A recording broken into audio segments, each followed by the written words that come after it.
Good evening friends and audience, কেমন আছেন সবাই? আশা করি ভালো আছেন।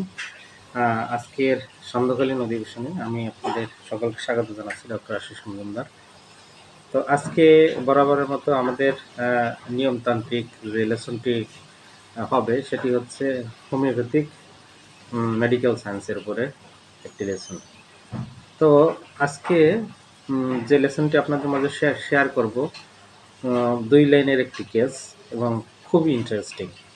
কিন্তু এই কেসটি উঠাতে গিয়ে আমরা অনেক সময় ভুল করে ফেলি, সেই জন্য আজকে এখানে সেই আলোচনাটি করতে যাচ্ছি।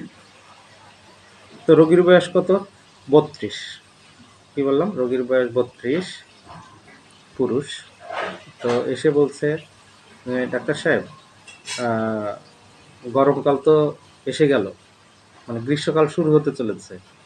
গ্রীষ্মকাল এলেই আমার সারা গায়ে চুলকানিতে ভরে যায়।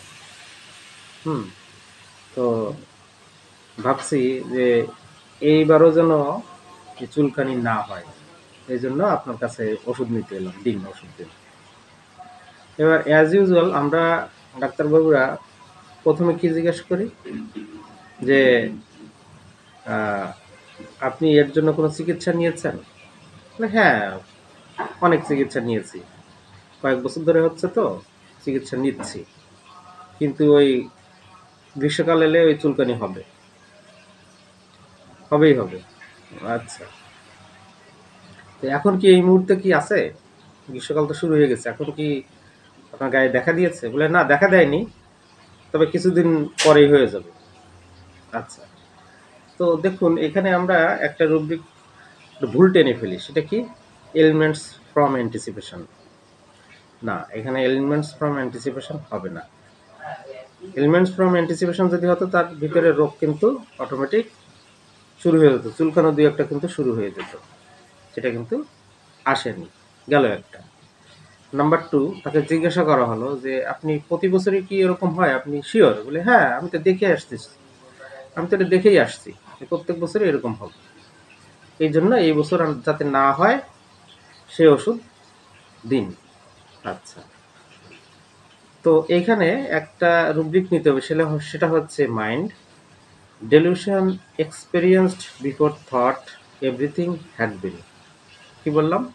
Mind delusion experienced before thought everything had been. ব্যাস, হয়ে গেল। এবার যেহেতু তার গায়ে এখনো চুলকানো শুরু হয়নি, আগের থেকেই সে একটা ব্যবস্থা নিতে যাচ্ছে। তো কোনো কিছু যদি শুরু না হয়, তার আগেই যদি ব্যবস্থা নেওয়ার কথা ভাবে, আমরা কি ধরি? কশাস। তাহলে এখানে দুটো রুব্রিক আমরা কি নিব? Delusion experienced before thought everything had been এবং নাম্বার 2 হচ্ছে কশাস। এই দুটো রুব্রিক ধরলে আমাদের কি মেডিসিন আসে? আমাদের মেডিসিন আসে অসিমাম স্যাংটন। কি বললাম?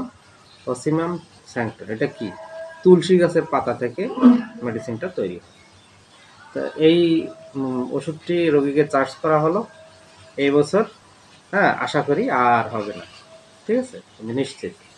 তো কেসটি কেমন লাগলো? আশা করি ভালো লেগেছে। যে আপনাদের যে কোনো মন্তব্য পরামর্শ কমেন্টের মাধ্যমে জানাবেন। আজকের মতো এখানেই আমাদের লেসন শেষ করছি। সবাই ভালো থাকবেন।